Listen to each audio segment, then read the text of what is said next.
Okay, hello and welcome. This is Sean with You Are So Worth It, and we are rolling. There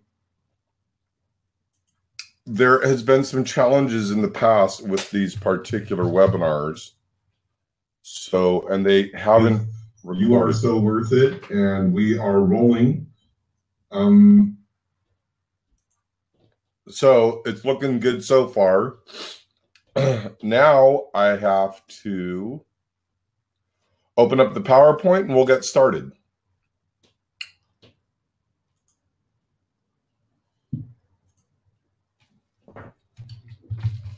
Now, what has happened in the past is people have been able to actually see, but it just hasn't recorded.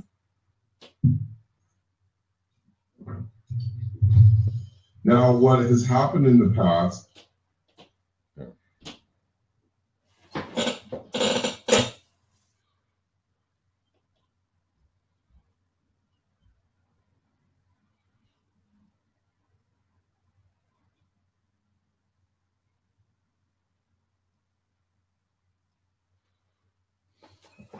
So I'm going to open up.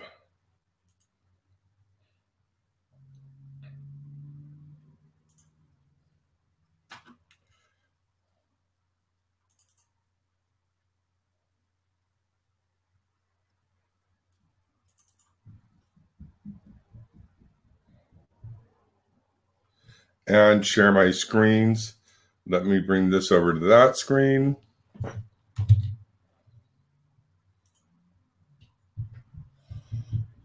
Okay.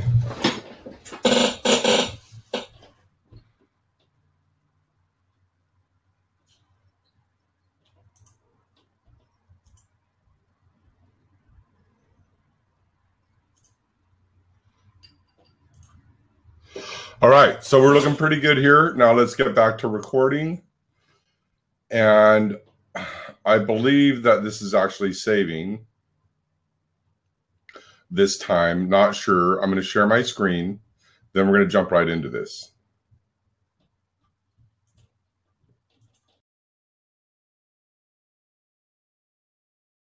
So now we're recording the correct screen. We have the right microphone. It says we're on air.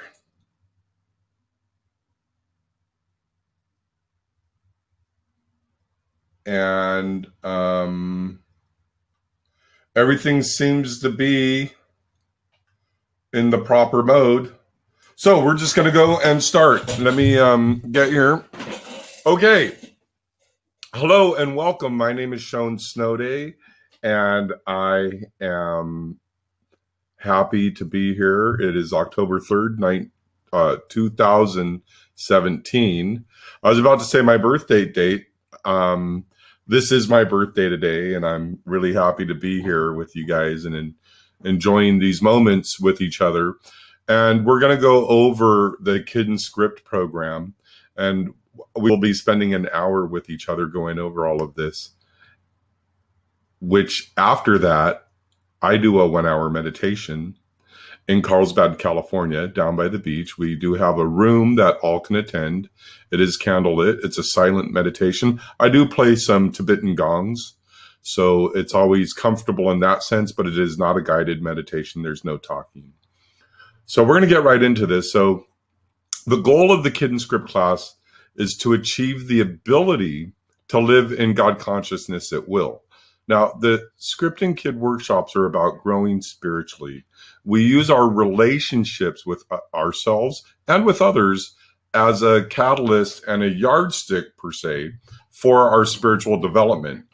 This work is actually the spiritual foundation, which is essential for the work to come. So there's going to be more after this. And many of you have done a lot of work spiritually. However, there still seems to be a desire for peace and serenity. And you may be asking yourself, is this all there is? And my answer to you is no. I mean, there's more than enough from the well of healing, and there's more than enough for everyone. In order to determine if the Script and Kid workshop is appropriate for you, we've assembled a few questions. Just listen to the questions and see if any of them speak to you. If you hear something that is in line with how you feel or how you think, write it down on a piece of paper. It's numbered, so you'll be able to just write down the number if you want.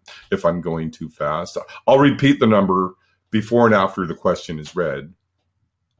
And you'll be able to actually see it on the webinar.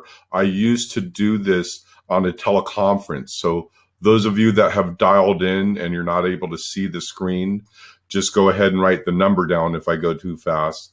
And you could take snapshots, anything you want if you're on the computer.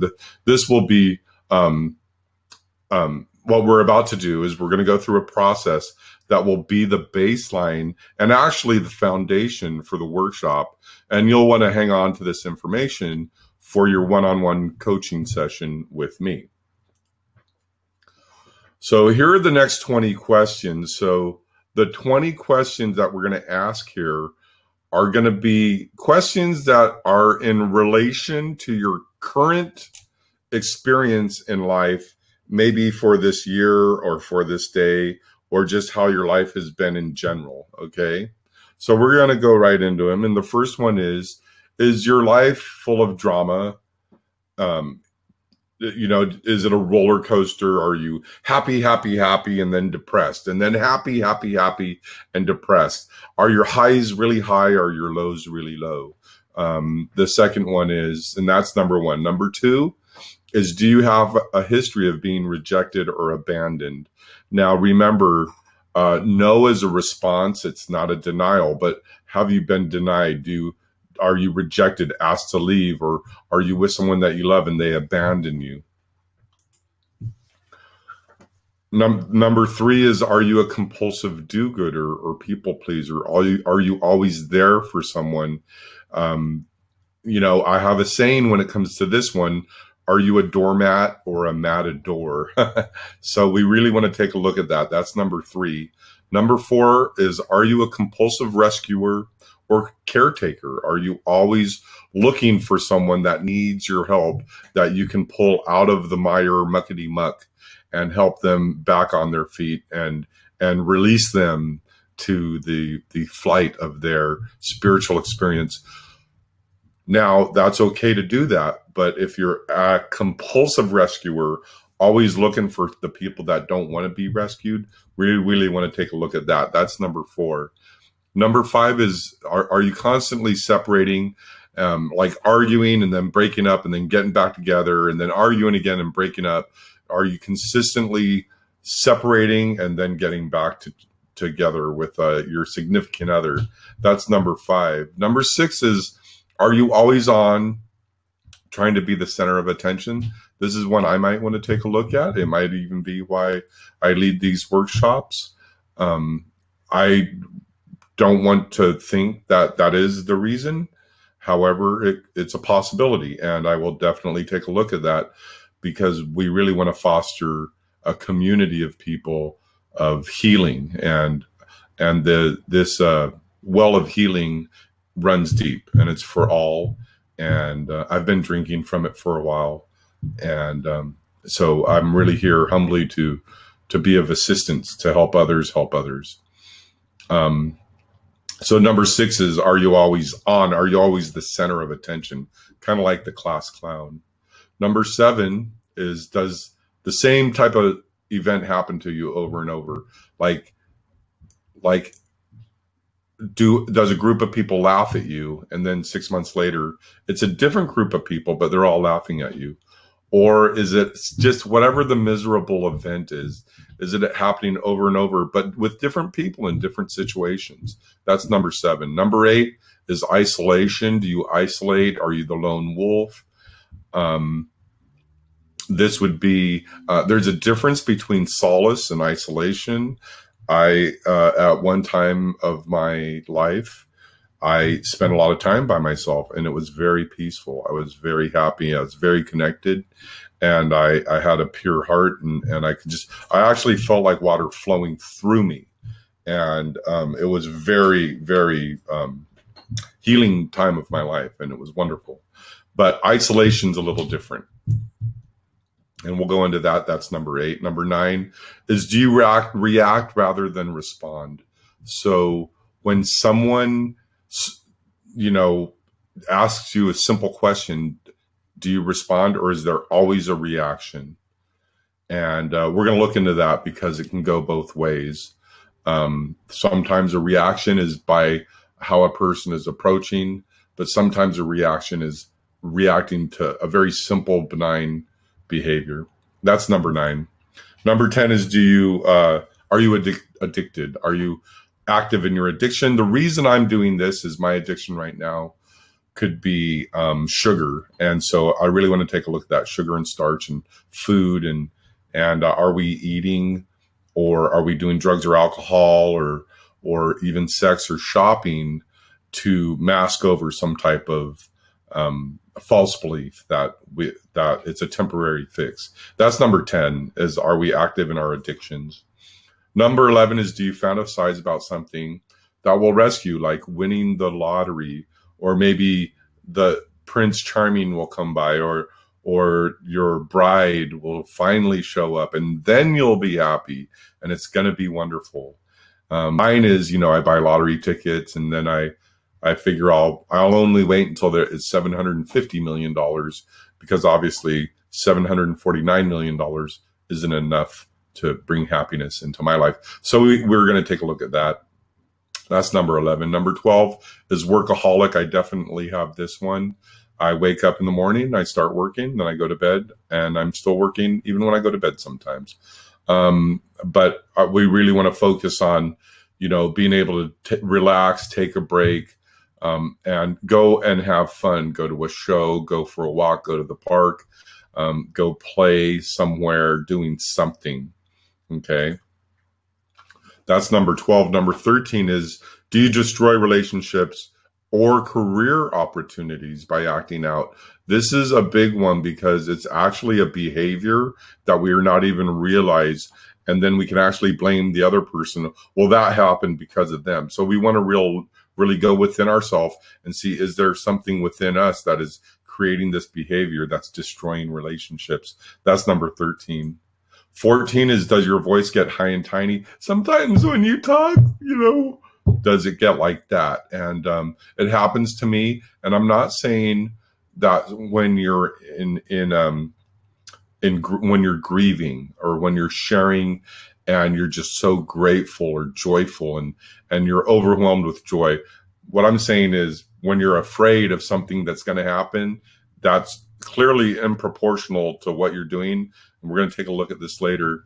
And your voice gets high and tiny. That's number 14. Number 15 is, do you feel that then this is it right here. Do you feel anxiety that is clearly out of proportion to the activity you're about to undertake?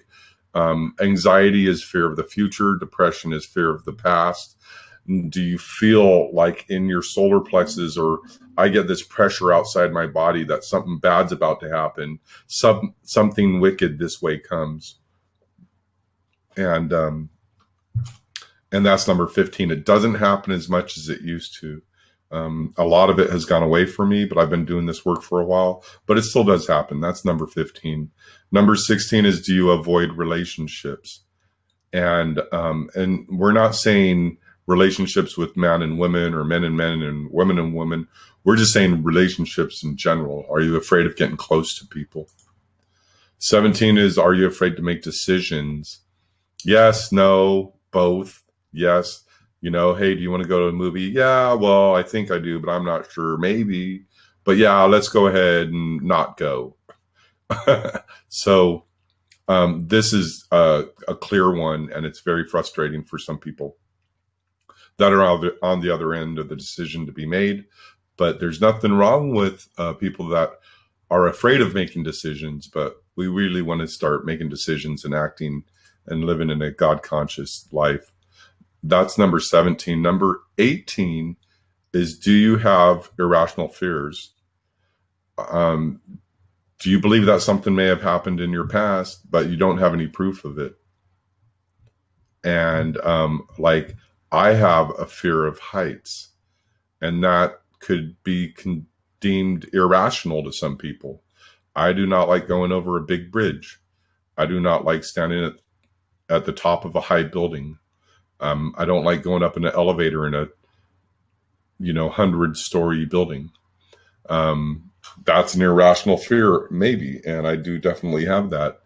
But there's other irrational fears, like just walking up and talking to someone. That's number 18, irrational fears. 19 is, do you act out of fear rather than love? I think we all do this. I do it definitely at times when I just don't know what other way to go. And sometimes it's just, I want to be right. And then the last one that we all share is, do you feel you'll never be good enough? And we're going to go into all this later, okay? But we're going to look at some things. Now, these 20 questions that we just went over are basically a misery meter. The more you wrote down, then, I don't know, maybe that means there's less harmony in your life than you really thirst for. And by the way, there's nothing wrong with answering yes to a number of these questions. It simply means you're being honest with yourself and you're open to receiving the healing that can only be found within yourself.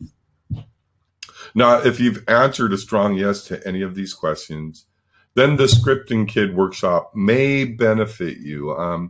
Every one of us is going to have a different experience with these, If you have just one yes, that indicates that your life could flow more smoothly.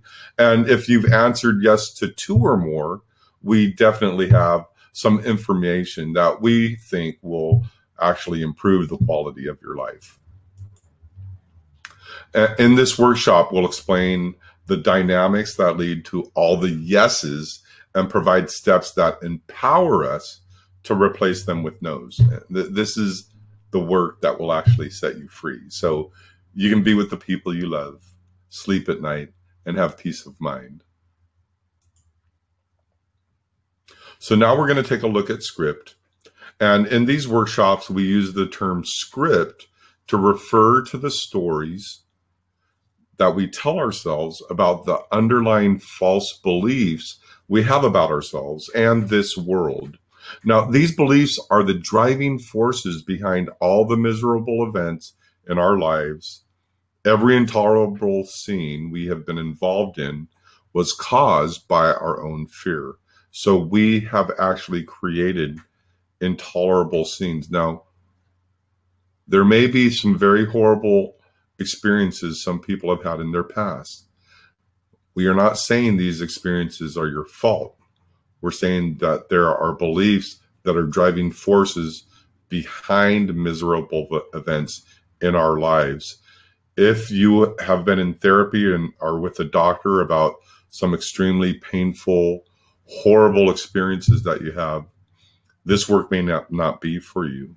And we'll go into that at the end of this. But back to the script work, our scripts will not stand up to a rational examination because the rational mind is not involved at all. Parts of us which we are not often aware of, which we may have even repressed, believe them and are deathly afraid that they will happen.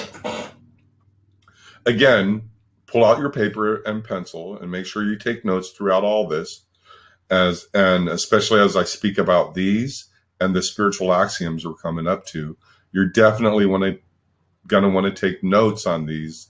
So when we're on our one-on-one coaching call, when you're with your coach or you're coaching with me, these will actually be the keystone to entering the arch to which we pass through freedom. So we're actually going to, clean house, as they say. Okay. So write down the ones that speak to you, or you can just relate to the feeling. And I'm going to go over the way I went over the 20 questions. I'm going to go over the scripts.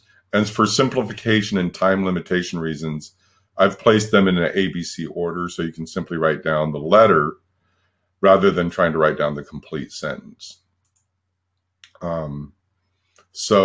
I actually think that I took the ABCs out of this presentation now that I'm looking at the things, but we're still going to go over the example of scripts, and they're very easy. So the first one, this is the one I have. The one I have is I will never be accepted.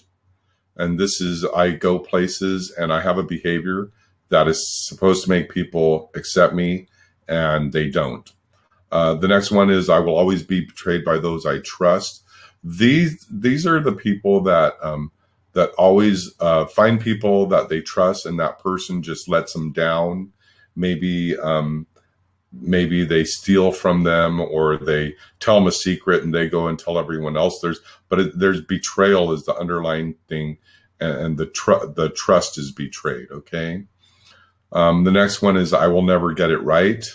This is when we're trying to do something and it just doesn't happen our way. And these will come out in our conversations as we go through the workshop for those of you that do join into our community. I will always be abandoned by those I love. This is a little bit different than the betrayal, but a lot of people that are abandoned by the people they love, they either abandon the people first or the people abandon them. It's pretty straightforward. This one, I will always be ignored and treated with indifference. This goes hand in hand with the person that's always on and trying to get people to pay attention to them, kind of like the class clown. When the class clown is in the class, everyone ignores him, even though he's trying to get people to pay attention to him. Okay? I will always be thrown away when they find out who I am. This is really, I will always be thrown away when they find out who I think I am. It's not your truth. It's you have the false belief that you're separate from how amazing you are. And we develop these behaviors to get people to keep us and cherish us. And those actually push people away. We're going to get into this. I will always be ridiculed. This is someone that is bullied all the time or talked down to, or someone talks down to them. And it's just consistent with different people, not just one person. And then the one we all share is I will never be good enough. And rejection is the bottom line message underlying all these beliefs. They're basically variations on rejection. And as we'll discover in the workshops, the beliefs actually cause most of our rejection. Now, notice that they all begin with I will always or I will never. The always and never are the source of the fear. Script then is an emotional dialogue about what we believe is going to happen to us. I'm going to repeat that. Our scripts are actually an emotional dialogue about what we believe is going to happen to us. Okay? So we're going to go over how a script event works. And it works like this. We have a belief and we're afraid that it will happen. And it's a false belief. We're afraid that it's going to happen. Although we may not be aware of this, this is the first part of the dialogue, is we have a belief and we're afraid that it's going to actually occur. Soon we find someone to play the other role in the dialogue. This means that he or she says or does something that confirms our belief. Now we feel that we're being ignored, betrayed, or abandoned, or we hear that we'll never get it right or be good enough. Our next part in the script dialogue is that we have an emotional reaction to what we're feeling or hearing. The reaction is usually way out of proportion to what the other person said or did. And since it is driven by our own fear, we just don't have the clarity. Actually, as we'll discover soon, the fear is usually more like terror. This is when I have been here, I'm about to approach and do something, and my heart just drops and I go into this terror. Happens to a lot of us. So at this point, we're in script, as we call this emotional state, and we're miserable. It's worth noting here that the other player in our script may actually have not intended anything or done anything to us. Our fear may have muddled our perception so totally that we interpreted a completely benign act as a confirmation of that fear. And I'm going to describe this in detail in a minute. So the script event continues, and our script readers usually have their own scripts, and our emotional reaction to our script being read may trigger or read their script. Remember, we're going to go into this, but in this case, they will have an emotional reaction. And of course, we'll interpret that emotional reaction as our script being read again and react once more. This is going to be cleared up in the next 5 minutes, but I need to describe about this particular person.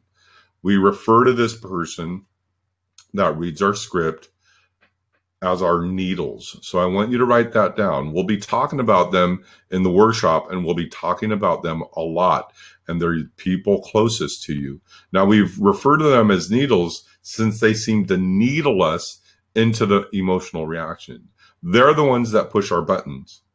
We often seem to be paired with our needles. We tend to marry them, be born to, or give birth to our needles. Bosses or others in positions of authorities may also serve as our needles. And it's usually people that are closest to us that are either in authority or that are in close relationship to. So here's an example of a lady whose script is, I will always be ignored and treated with indifference. And she is married to a man whose script is, I will always be controlled. So she feels like she's going to always be ignored. He feels as if he's always going to be controlled. Now, at some point, since she's always on the lookout for her fear to be realized, he will actually appear to be ignoring her. And he might actually just be tired. It might have absolutely nothing to do with her. However, he's her needle. Now, her emotional reaction to her perception of being ignored will probably cause her to get him to pay attention to her. Since she's on the lookout for his script being read, he will interpret this as an attempt to control him. Now she's his needle reading his script. So his emotional reaction might be to withdraw or to avoid being controlled. Now this, of course, will appear to her as being treated with indifference. She'll redouble her efforts to get him to appreciate her, causing him to withdraw further, and they wind up screaming at each other. Do you see how this works? We call this mutually reinforcing script sequence the karmic dance. So I want you to write that down. We've written down needle, script. We're going to write down the karmic dance. Now, the karmic dance, this will be a big part of the workshop, because you will find as we meet on the first week, as you go throughout that week, you're going to find your needles are going to start appearing, and you're going to go, wow, they're reading my script. And the goal is to rip the script up.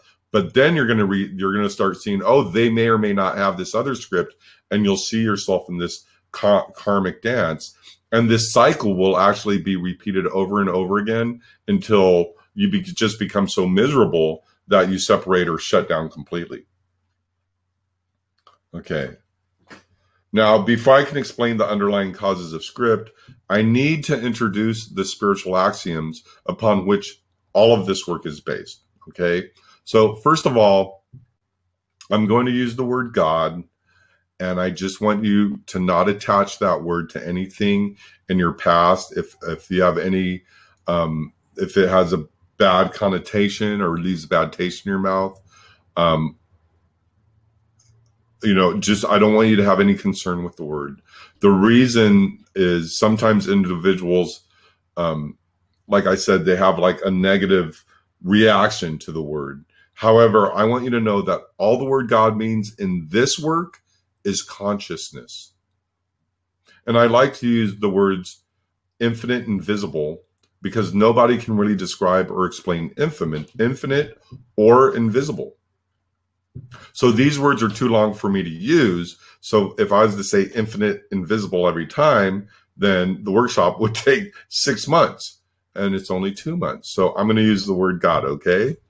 All right, great. So we're going to go on to the next thing, and I'm going to explain here the spiritual axiom. So an axiom is defined as a self-evident truth that is accepted as a rule, principle, or law without proof. So we don't ask you to accept these axioms. Actually, I will never ask you to accept any of the spiritual truths that are presented in this workshop. I simply ask you to keep an open mind and to try to understand what we're saying. I'm confident that your own experience as you do the workshops will prove them to you. I've seen this done again, again, and again. Now, the important thing for axiom number 1 is that it says that we are not individuals separate from God. In fact, God is expressing itself as us. So one spiritual master said, if you see me, you see my Father. And he also said, I of my own self can do nothing. We are inseparably connected with God consciousness, whether or not we are aware of it. Number 2 is our individual experience of life is determined by the content of our own individual consciousness. So what we're going to say a lot is we outpicture the content of our consciousness. This will be said so many times in this workshop that it will just click for you overnight. But this is the introduction. So we're conditioned to believe that things outside of us strike our consciousness, producing our experience. This spiritual principle says it's the other way around. It's the content of our consciousness, our beliefs that produce our experience of things outside of us. It's not seeing as believing. It's really believing is seeing. For example, if we're looking forward to a time in the future when everything is going to be all right, then what we really believe is that things are not all right right now. And that is our experience. So this axiom says that it will continue to be our experience for as long as we continue to think that things are not all right now. The time we're looking forward to will never come. Some people spend their entire lives waiting throughout an endless series of events that they hope will make everything all right. Another way of saying this is nothing can happen to me that is not a reflection of my own beliefs and conditioning. So I'm going to repeat that.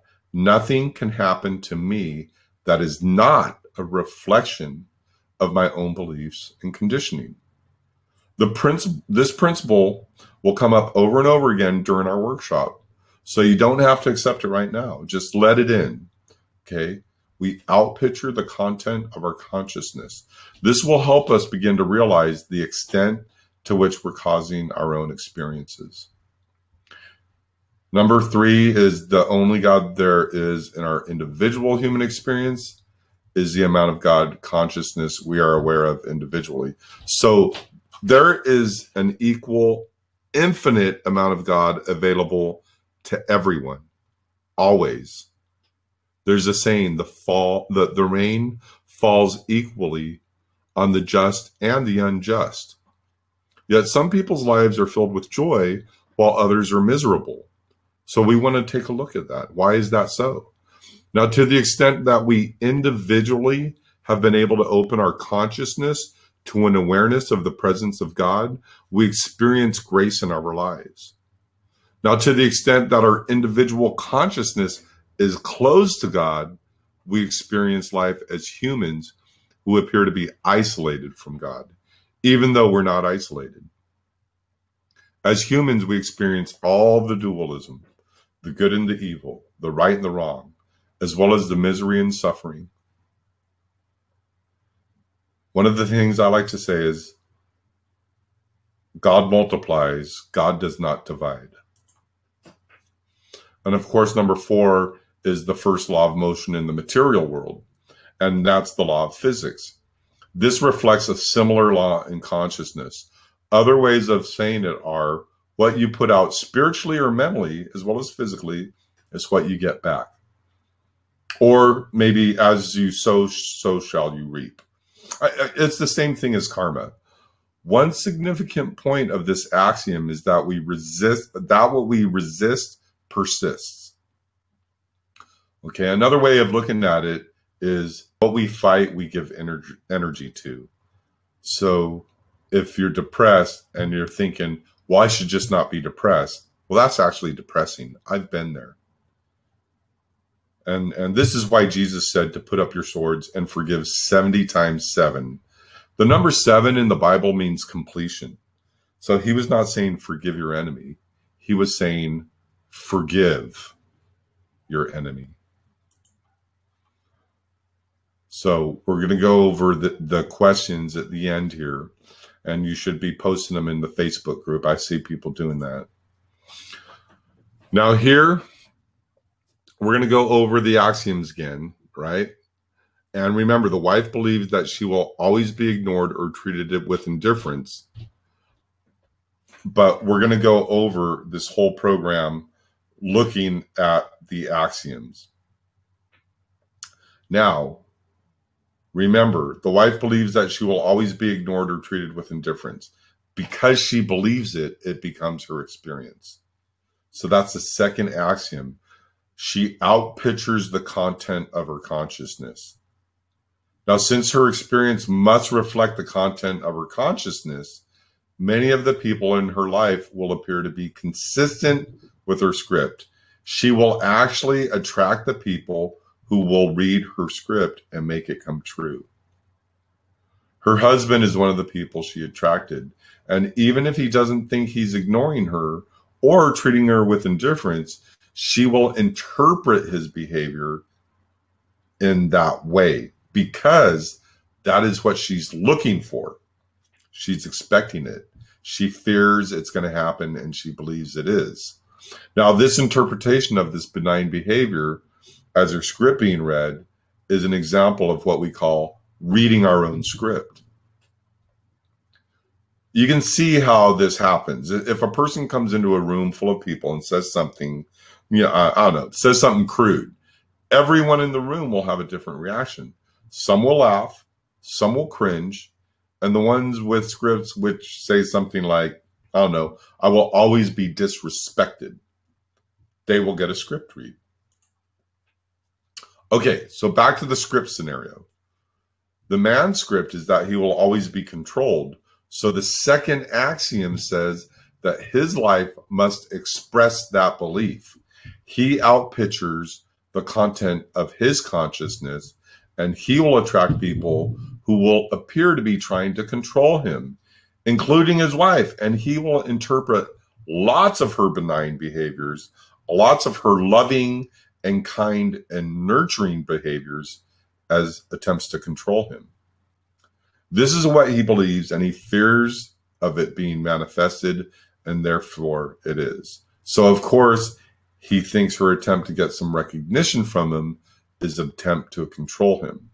So he withdraws to prevent being controlled, and she reads his withdrawal as another script read, and her reaction to that is another script read for him. And again, we call this the karmic dance. And here's the first catch-22 in this work. Our core script beliefs express themselves in our experience by attracting those who will read our scripts to us, our needles. So we hear them say, or we see them do exactly what the script requires, and our scripts get confirmed. The confirmation reinforces the beliefs. Is this all making sense?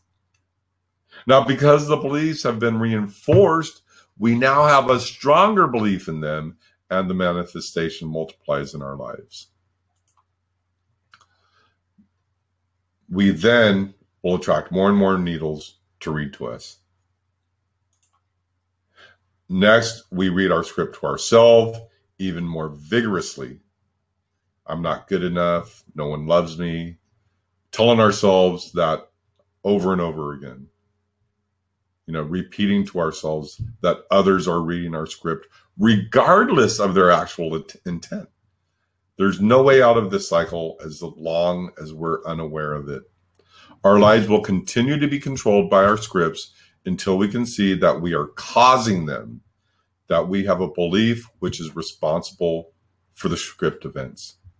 Now, without this recognition, we can't free ourselves from the script because we continue to believe it. Another way of saying the second axiom is that there cannot be a change in our experience without a change in our consciousness. Therefore, if nothing changes, nothing changes. There is no one and no thing that can free us from our belief system except ourselves. So another person will not be able to release you from this, and there's not a thing out there that's going to free you from this and change your consciousness except yourself. You can heal yourself. And this work begins with the investigation to uncover our script. Our script work ends with tearing up our scripts by eliminating the fears through correcting the false beliefs they're based on. Now, the script and kid workshops have nothing to do with psychological counseling or therapy. The workshop is strictly for emotionally stable, successful people who want to grow spiritually. Now, here are the terms. There's no assumption of responsibility made or given. And this work is for people that are highly functioning, successful people.